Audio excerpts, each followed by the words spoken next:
Luna Nozoa had always lived under shadows of her mother, of the powerful foresters, of secrets buried so deep even she couldn't name them all. But lately, the shadows had grown longer, more precise, more deliberate. For weeks, Luna studied Steffy Forrester's every move. She watched, noted, calculated. Steffy's routine never failed. Every Tuesday at exactly 5:45 p.m., she left Forrester Creations, alone, no driver, no assistant, headed to her private art studio on the edge of Beverly Hills. A glass of wine, an hour of solitude, a perfect window. Luna planned everything. The gun was untraceable in silence, filed down to nothing. She practiced out in the high canyons past Malibu, where the wind swallowed sound and the world seemed to look the other way. She lined up targets shaped like people and studied how the weight of a trigger demanded not strength, but resolve. She moved like a ghost, clean, clinical, with the chill of someone not just ready, but determined. And while her mind focused on death, her alibi was life poppy yoga, a mother-daughter evening that no one could disprove. She set it all in motion with a terrifying clarity. But the forest has eyes. Sheila Carter had come out to the woods chasing quiet, craving the peace she told herself she deserved. That's when she saw her. Luna. Young. Alone. Shooting with perfect form. At first, Sheila smirked a variant needs to let off steam. But as she crept closer, hidden behind thick brush, she saw the details. The duffel bag zipped with precision, the notebook, each page a blueprint for death. Target, SF. Enter 6:10 p.m. Lights off. Shot to chest or head. A map. A timeline. A murder in ink. Something inside Sheila twisted. This wasn't just rage. This was intention. And in Luna's face, Sheila saw something familiar to familiar. A control that looked exactly like the madness she'd spent her life denying. The same cold logic that had made Sheila the name whispered in fear for decades. Days passed, but Sheila couldn't let it go. She watched Luna like a predator. She followed her, trailed her at night, waited for the moment to confront her. And when it came without mercy. Luna was walking home late, hoodie up, the weight of the gun dragging down her shoulder, when Sheila stepped out of the dark. "You think I don't know what this is?" Sheila hissed, eyes blazing. "You think I don't see it? I've done it. I've lived it. I know what it costs." Luna didn't flinch. "You did it because you lost control. I'm doing this because I have control." The words sliced through the night like ice. For a moment, even Sheila was silent. Elsewhere, at Forrester Creations, a letter arrived. No name. No return address. Just shaky handwriting and one sentence. "Don't go alone on Tuesday. Blood will be spilled." Ridge read it first. Finn saw it next. Both went straight to Steffy. She brushed it off. Some sick fan, she said. Or some intern with a twisted sense of humor. But Ridge wasn't convinced. He begged her to take a bodyguard. Finn offered to drive her himself. But Steffy refused. "I won't live in fear," she snapped. And so Tuesday came. At 6:02 p.m., Steffy parked outside the studio. The wind stirred dry leaves across the sidewalk. She walked in. The lights were off. She reached for the switch, but something stopped her. A sound. A breath. A shift in the air. She took a step forward. Hello, nothing. Another step. Her hand hovered near her phone. Instinct screamed at her to leave, but pride kept her grounded. And then it happened. From behind a column, Luna emerged, gun drawn, arms steady, heart cold. Steffy froze, but she never saw the other shadow Sheila burst in from the side, screaming nitrogen monoxide, one shot ring out. Sheila collapsed, clutching her shoulder, blood pooling beneath her. The gun fell from Luna's hand as she gasped, backing away. Steffy was trembling, eyes wide, too shocked to scream. "You, Luna." Why? But Luna didn't answer. She ran. Out into the night. Past her plan. Past everything. Inside, Steffy called 911 with shaking fingers. As sirens echoed in the distance, Sheila looked up at Finn, now kneeling beside her at the hospital. She's doing what I did save her before she becomes me. The screen cut to black. But the story didn't end. Finn couldn't sleep. Not with his mother in a hospital bed and Luna out there, carrying the blood of Sheila Carter on her shirt. He began questioning everything: his genes, his judgment, his marriage. Could violence be inherited? Could darkness skip generations and land like a curse? And if Luna was slipping down that path, wasn't he next? The police launched an investigation. The note, the gun, the hospital report, Luna's absence. It all pointed to attempted murder. But when detectives approached Sheila for a statement, she refused to name names. She's just a girl, Sheila muttered. She doesn't need the prison I lived in. Still, silence didn't equal innocence. Steffy made a decision. She marched into Ridge's office, her voice ice. If you won't protect this company, I will. Every Nozawa must go. Luna, Poppy, I want them out. Ridge was torn.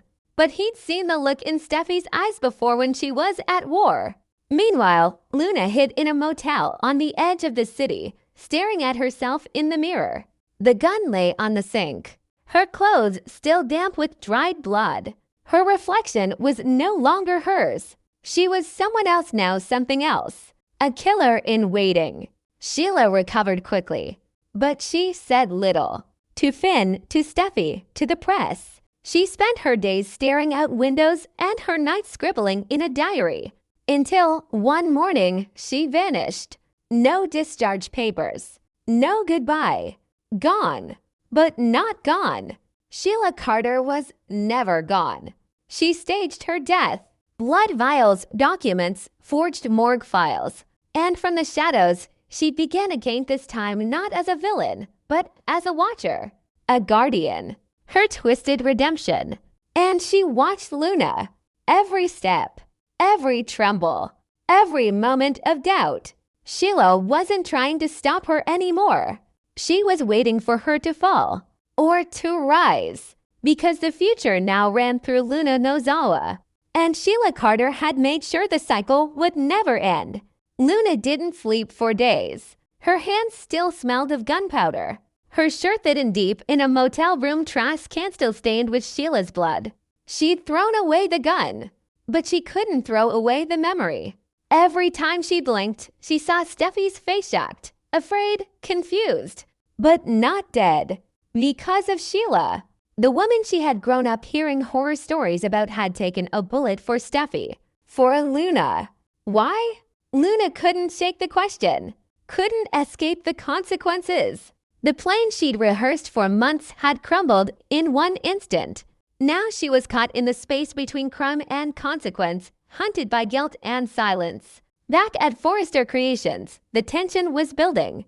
Ridge and Brooke held emergency meetings behind closed doors. Finn walked the halls with a haunted look, caught between his mother and his wife. And Steffy. Steffy was furious. I want her arrested, she told the police. I don't care who protects her. She aimed a gun at me. That's attempted murder. But without a weapon, without surveillance footage, without Sheila's testimony, the case hung by a thread. Luna was missing. And Sheila had vanished. Some said she died of complications. Some whispered she ran again. Like always. No one really believed she was gone. Not even Finn. At night, he stared at her empty hospital bed, replaying her last words. She's me. But younger. Smarter. More careful. Was that what this was? Not a random act of violence, but a legacy being passed down. Poppy was called in for questioning. She denied everything. Said she thought Luna was in yoga class the whole time. But under pressure, her eyes told a different story. She knew. And she was protecting her daughter the way Sheila never could. The media caught wine fast. Forrester family under attack. Heiress targeted in attempted hit. Sheila's legacy is evil genetic. Ridge wanted to keep it quiet. But Steffi refused. If we let this go, it says anyone can walk into our lives with a gun and a grudge, she snapped. This is my company. And I won't let Luna Nozawa ever step foot in it again. Luna heard everything. She watched from her motel room, biting her nails raw, staring at headlines with her name half-blurred by cheap hotel TV reception. Her phone buzzed texts from RJ, confused and desperate. RJ, please, talk to me. RJ, I don't care what happened. I just need to know you're okay. Luna never replied. Because how could she explain it? How could she tell the boy who believed in her that she had nearly become a murderer? That the only reason she wasn't behind bars was because Sheila Carter had stepped in front of her bullet. But someone else was watching too. In an underground basement, candlelit and silent, Sheila sat cross-legged, reading from Luna's old notebook. She'd stolen it from the motel after Luna fled. Every page was a mirror. Precision, logic, cold resolve. It was beautiful, terrifying, and familiar. She's not like them, Sheila murmured to herself. She's like me, and I can still save her. But saving, to Sheila, had never looked like mercy. Meanwhile, Finn was spiraling. He couldn't look at Steffy without hearing Luna's voice. Couldn't look at himself without wondering where the bloodline ended. Was it in him? In their son? Could you love someone and fear them at the same time? He visited Poppy. You need to bring her back. She needs help. But Poppy shook her head. No, she needs protection. From people like you, people like me, Finn asked. Poppy's voice cracked. People who think genetics is destiny. But Luna wasn't hiding anymore. She was transforming. In that motel room, she shaved her hair, burned her old clothes, bought a burner phone and a train ticket out of Los Angeles. But before she left, she made one stop. Forrester Creations. At 3:12 a.m., she snuck in. Security had thinned since the police investigation hit a dead end.